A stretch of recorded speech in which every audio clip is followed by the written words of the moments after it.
Hello, my name is Mie Bakuya, and you are watching the Hebron Hawkeye series, Life of a Band Kid. In this series, I talk about the things I experienced while being in the Hebron Band. So, there's definitely been a lot of time since my last video, and so y'all also experienced Thanksgiving break and winter break. And during that time, obviously, a lot of kids relaxed, and you're probably assuming the same thing about me, which, yes, I did get time off, obviously, but I still had a lot of work that I had to do during the Thanksgiving break and even winter break. And that is because this video is about area and state auditions. So jumping back to my last video, that was filmed right after Grand Nationals had finished. Now, the reason why I'm mentioning that video is because during that week where we come back from Grand Nats, that is when we have something called region auditions. Something unique about region auditions is that it's not just one audition, instead they're split up into two different auditions, one being called phase 1 and the other one being phase 2. Now, the purpose of having these two phases is mainly for the really big sections. Some of the biggest sections are the clarinets, the flutes,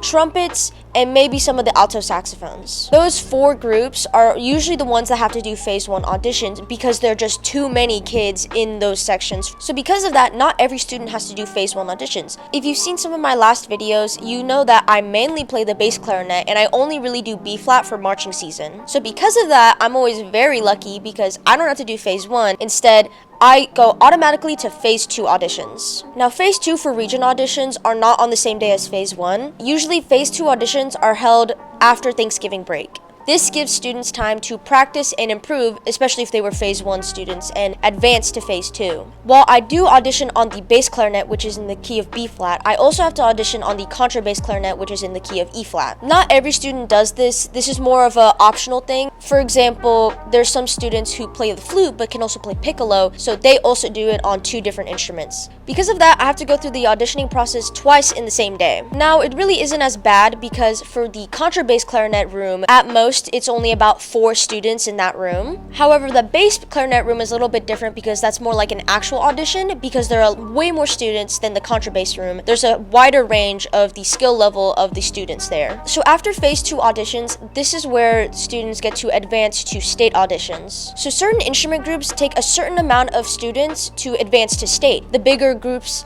get to have more students get into state, while the smaller groups take only about 1 or 2. And if you're like me, who has to play on 2 different instruments, if you possibly make it to state on both instruments, you have to decide which one you want to do. You can't do both. Just some advice, if you are in that position where you have to make a decision, I would go for the option that has less people. While on paper, that does seem to be more difficult because normally the smaller sections take only 1 kid. That's actually easier because the bigger groups tend to have a wider range, and sometimes the judges of those bigger groups tend to be a little biased or just have different preferences of what they like. And so it's not just this person's the best player, this person's in the middle, and this person isn't as good. For those bigger groups, there's such a big range that they could be deciding between 2 different kids, and then you could just get unlucky and not make it into state because they preferred 1 kid over you. So after region auditions, there are many kids from Hebron that advance to state auditions. Now, the range from region auditions to state auditions is quite a big range as it goes through the winter break. So during this long period of time, Hebron specifically likes to provide lots of help and care for students that are auditioning for state. Specifically, they like to have those students play in front of the whole class. Not only that, but they also have those students play after school in a big group with just the state kids so they can give critique and listen to all of those state kids one by one.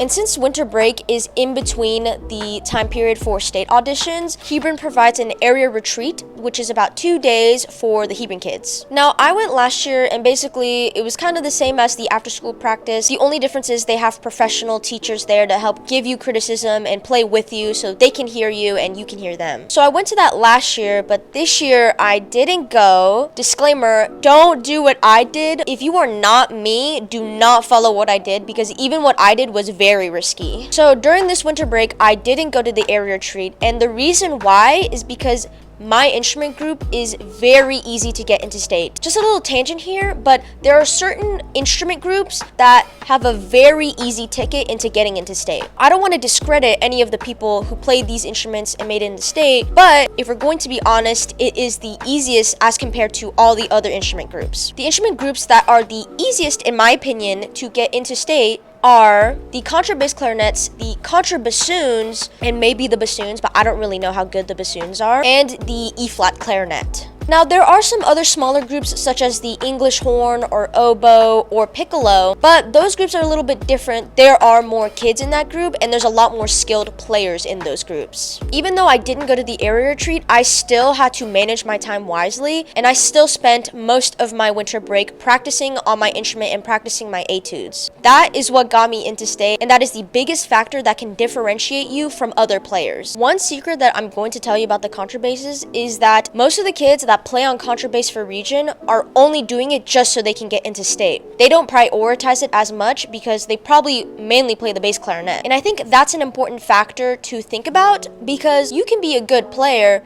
on the bass clarinet. However, if you try on the contrabass clarinet, it's not just an easy switch and just a different instrument that you have another chance for auditioning for. And I think because the expectations for the contrabass clarinet are not as high as the bass clarinet, that's why I view auditioning for state as an easy way for me. Now, with that out the way, back to state auditions. So it was on a Saturday and we had to take the bus and ride it to Plano Senior High School. Something weird about Plano Senior High is that it's not built like most normal high schools. It's instead built like a college campus, so there are multiple buildings at that school. And this isn't very beneficial because most of the rooms that kids audition in are in a whole other building, meaning they have to make the transition from warming up into the main campus area and then suddenly they have to run into one of the other buildings.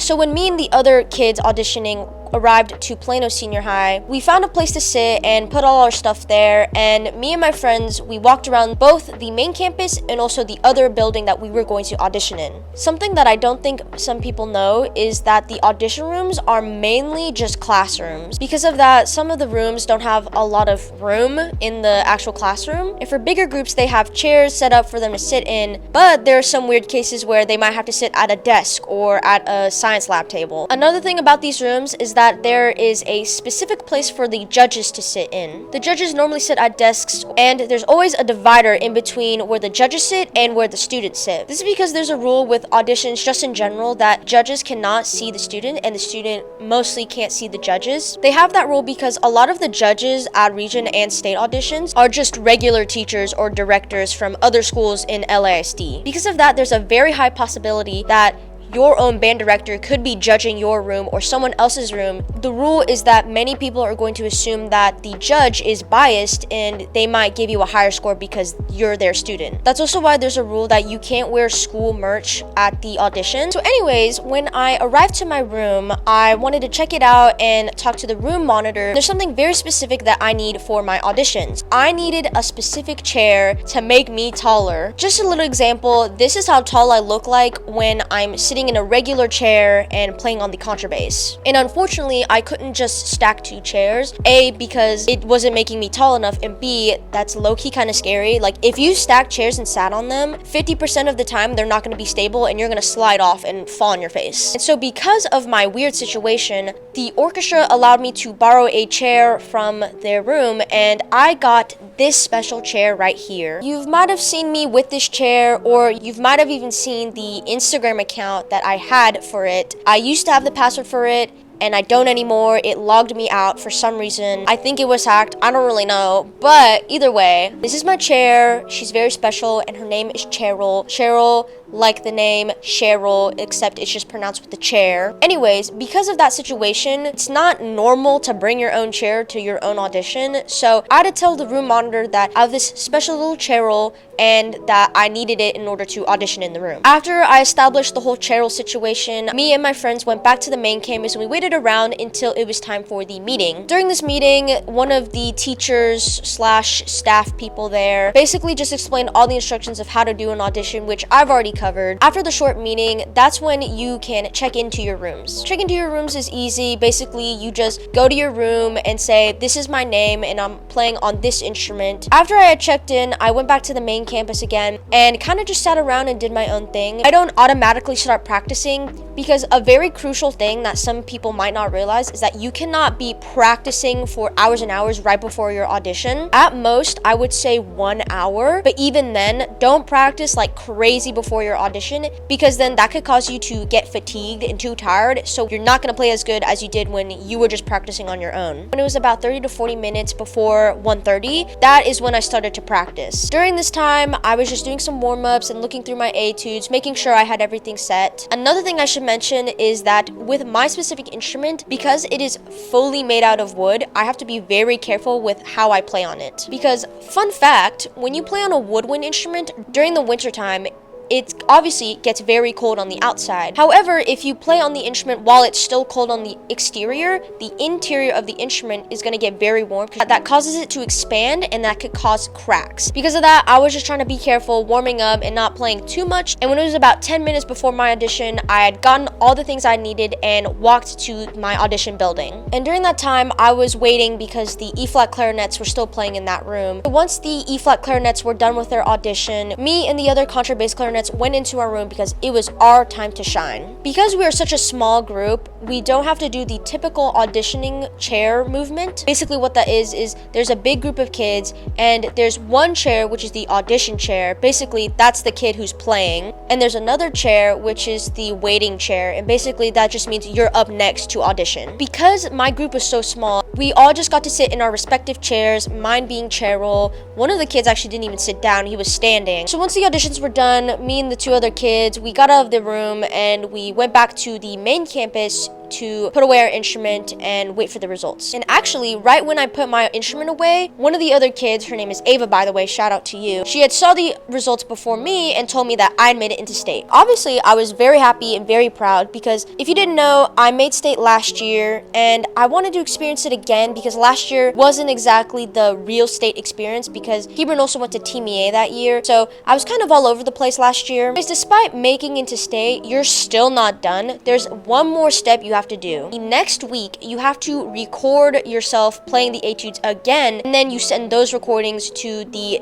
people at Team Mie. They do that in order to determine what your chair placement is and what band you're in for the actual state bands. As I'm recording this, I had auditioned literally just yesterday. I didn't play as good as I wanted to. The main thing now is that I played how I could, and I am done with my auditions. So once you turn in your recordings, you're basically done. Then you just wait and see what band you made and what chair you got. Since I turned in my recordings just yesterday, I still don't know what my placement is. I'll probably put in post what I got if I find out. And after that, what we do is that we get into a Zoom call, and one of the staff members tells us what the chair order is and what band you're in. Now, the different state bands that are available for you, there is the orchestra, which is the top band. There's the symphonic band, and then there's concert 1 and concert 2. Now, if you're one of the prodigy children that make it to first chair or second chair, you have the option of choosing which band you want to get into. Like I said, the top band is an orchestra. However, not many kids want to do an orchestra band. The kids that make first chair always get first choice, and so they can decide whether they want to do the orchestra band or if they want to do wind ensemble. And if they do wind ensemble, that means the second chair kid gets to decide, although usually they just get moved up into the orchestra band because they do need someone playing in that band. However, I don't really get that option because I'm in a very small group, and because of that,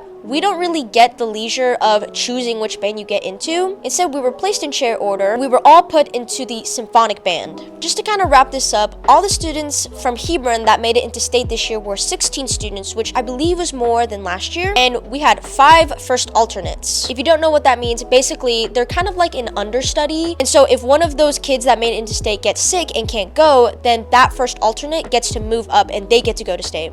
And while making into state is a very big achievement for many students to get, I still want to shed light on those first alternates and also kids that only made it to area or even just region. Because maybe in comparison, they don't seem as good as those kids that made it into state. But since I had experienced both sides, both being into only making it to area but not getting into state, and now I'm making it into state, that hard work should not be overlooked, because you still were good enough to even just make it into phase 2 or make it into a region band or make it into area auditions. And this is for the younger kids in the audience, so just so you know, even if you don't make it into a region band or you don't make it to phase 2 in your first few years of band, that doesn't matter, because there are so many kids there and you are going to get another opportunity. That's it for this video. My next video will definitely be about my state trip, but for now, I hope you all enjoyed this video.